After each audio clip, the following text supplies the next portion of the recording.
ကျွန်တော်ဒီနေ့ဖန်တီးမဲ့ပုံပြင်တစ်ခုအောင်တခါလူနှစ်ယောက်ရှိရဗျအဲ့မှာပထမလူကပြောတယ်လောကကြီးကတဲ့တက်ရှင်ရတာအတိတ်ပဲမရှိပါဘူးကွာတဲ့နောက်တစ်ယောက်ကအတန်တိုးတိုးလေးနဲ့မရေတရေပြန်ပြောတယ်အတိတ်ပဲရှိပါတယ်တဲ့လောကကြီးကလှတာပဲလေအဲ့ဒါနဲ့ပထမတစ်ယောက်ကပြန်ပြောတယ်လောကကြီးမှာတဲ့နေတိုင်းတက်ရှင်ရတာဒီတိုင်းပဲလေတဲ့ဘာထူးလို့လဲတဲ့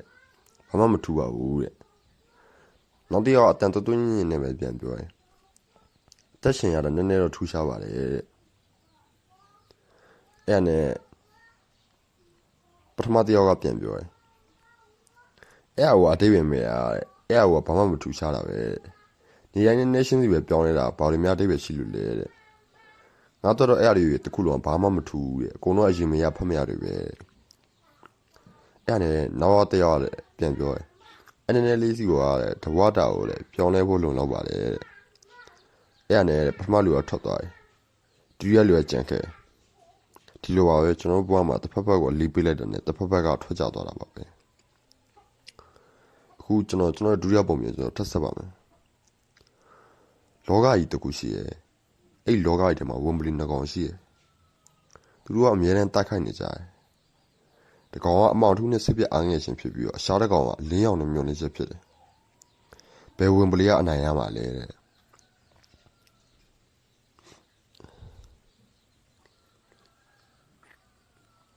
โอเคကျွန်တော်တို့တပုတ်ထပ်ဆက်ပါမယ်လူနေရောအယူထောင်မှာထောင်ကြနေတယ်တညမှာတော့သူတို့ကအဲ့မှာနေရတာစတော့မကြတော့အဲ့တော့ねသူတို့ထွက်ပြေးဖို့ကြိုးစားကြတာအဲ့တော့သူတို့တွေခေါင်းမူပေါ်တက်သွားကြတယ်ချန်စီယိုကလည်းကျွန်တော်တစ်ဖက်မှာမြို့ကိုတွေ့နေရတယ်လွတ်လပ်မှုကိုလည်းမြင်နေရအောင်ပထမတစ်ယောက်ကတစ်ဖက်ကိုအီစီခုံပါတယ်ဒါပေမဲ့သူတင်ငယ်ရှင်ကခုံအောင်မှပြုတ်ကြမှာကြောက်တော့သူကကြံခဲ့ရအောင်အဲ့ဒါနဲ့ပထမခုံတဲ့ကောင်ကပြန်လက်ချင်သူကစဉ်းစားတယ်အဲ့မှာသူကအကြံရပါအဲ့တော့သူကဒီလိုပြောလိုက်တယ်ဟဲ့အောင်နဲ့ငါမှလည်းဓမီပါရဲ့တဲ့ငါချန်စီကိုကြော်ပြီးတော့မီးထိုးထားပြီးမယ်တဲ့အဲ့မီးတန်းပေါ်မှာရှောက်ပြီးတော့ငါဘက်လမ်းလာခဲ့လိုက်တဲ့သူကလမ်းပြောတယ်အဲ့မှာဒုတိယတစ်ကောင်ပြန်ပြီးတော့စဉ်းစားတယ်ပြီးတော့သူကပြန်ပြီးတော့အော်ပြောတယ်ငါ့ကိုမင်းယူနေထင်နေတာလားတဲ့ငါလမ်းတော့ရောက်တော့မင်းမီးပြလိုက်ရင်ရောတဲ့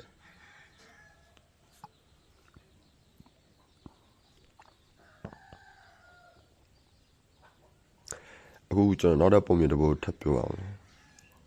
ကဘာပေါ်မှာအခါဆုံးရတာပါလဲဆိုတာခင်ဗျားတို့သိလားဗျာအဲ့စီခါကြီးမဟုတ်ဘူးဗျာ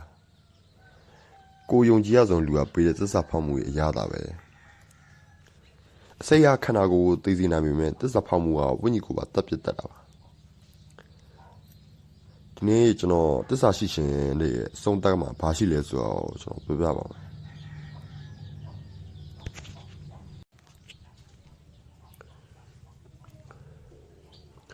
တော့အဆောင်ကတဲဦးလေးနဲ့တကယ်ချင်းနှစ်ယောက်ဒါကျွန်တော်ရဲ့ပုံမြင်နေမှာတခါတော့လိုက်မှုဆိုတကယ်ချင်းနှစ်ယောက်ရှိတယောက်ကခွန်အားကြီးတယောက်ကတော့ညံကောင်းတယ်သူတို့နှစ်ယောက်ဟာအများတန်းတယောက်ကောက်ွယ်ပြီးမဲ့လို့ဂတိပြုကြတဲ့သူတွေပေါ့တနေ့မှာတော့သူတို့နှစ်ယောက်ကတောနဲ့ထဲရောက်ပါတဲ့အချိန်မှာထင်မဲ့မထားတဲ့ဘိုက်ဆန်နေကြားကြီးတကောင်နဲ့ထိတဲ့သူပါတော့ခွန်အားကြီးတဲ့သူကကြောက်လှန်နဲ့ခုခံဖို့ပြင်လိုက်ပြီမြင်ညံကောင်းတဲ့သူကတော့ဆက်ရှင်ပဲတစ်ပင်ပေါ်တက်ပြီးသွားခဲ့တယ်ကြားကြီးကခွန်အားကြီးတဲ့သူကိုအမျိုးတကြီးနဲ့တားခိုက်နေရှင်မှာတစ်ပင်ပေါ်ကတငယ်ရှင်ဖြစ်သူကဘာမှမလုပ်ပဲကြည့်နေခဲ့နောက်ဆုံးမှာတော့ခွန်အားကြီးတဲ့သူကဒဏ်ရာပြင်းထန်တဲ့ကြားအောင်သူကတတ်နိုင်ခဲ့သူ့သွေးအရင်ထဲမှာလဲနေရှင်မှာတစ်ပင်ပေါ်ကတငယ်ရှင်ကဆင်းလာပြီးတော့သူကဘာပြောလဲဆိုတာသိလာတယ်ငါတစ်ပင်ပေါ်တက်သွားတာတဲ့မင်းတို့လည်းနီးပြူရတခုပဲတဲ့ငါကအပေါ်ကနေကြားအာနဲ့ရှက်ကိုရှာနေတာပါတဲ့ဒါပေမဲ့တကယ်တော့သူကသူ့ရဲ့တက်ရှင်ဖို့အတွက်သူ့ရဲ့တငယ်ရှင်ကိုသူအသုံးချခဲ့တာပါအဲ့နောက်ပိုင်းသူတို့ညမျိုးကိုပြန်ရောက်တဲ့အခါညံကောင်းတဲ့သူကကြားကိုတက်ခဲ့တဲ့သူရဲ့ကောင်အဖြစ်နာမည်ကြီးသွားတယ်သူဟာတငယ်ရှင်ရဲ့သစ္စာရှိမှုအသုံးချပြီးဂုံပုတ်တူကိုတယောက်လေးယူခဲ့တာပေါ့ဒါပေမဲ့ခမရတို့သိလားအဲ့ဒီအချိန်ကစပြီးသူကညာတိုင်းအိမ်မဆိုးတွေမမတ်နေတော့ပဲအမောင်တိုင်းမှာသူ့ကိုစိုက်ကြည့်နေတဲ့ကြားရဲ့မျက်လုံးတွေထက်သူတစ္ဆာဖောက်ခဲ့တဲ့တငယ်ရှင်ရဲ့အီးဆက်ဆက်အကြည့်တွေကိုသူပူကြောက်လာခဲ့ရတယ် တစ္ဆာဖောက်မှုရဲ့အရတာကအစမှာတော့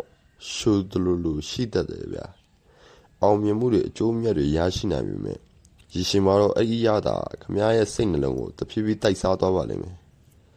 တစ္ဆာဖောက်သူဟာတကဘာလုံးကိုလိန်လို့ရပြီမဲ့ကိုယ့်ရဲ့အမှန်တရားကိုဘယ်တော့မှလိန်လို့မရပါဘူးဒီနေ့ပုံပြင်လေးတွေကခမတို့ရဲ့ဘဝအတွေ့အကြုံတွေနဲ့တိုက်ဆိုင်နေလာပဲကျွန်တော်ဖန်တီးထားတဲ့ပုံပြင်လေးနှစ်ပုဒ်ကြိုက်တာဆိုရင် Lion Squad တွေလောက်တော့ပြကြပါဦးဗျာကျေးဇူးတင်ပါတယ်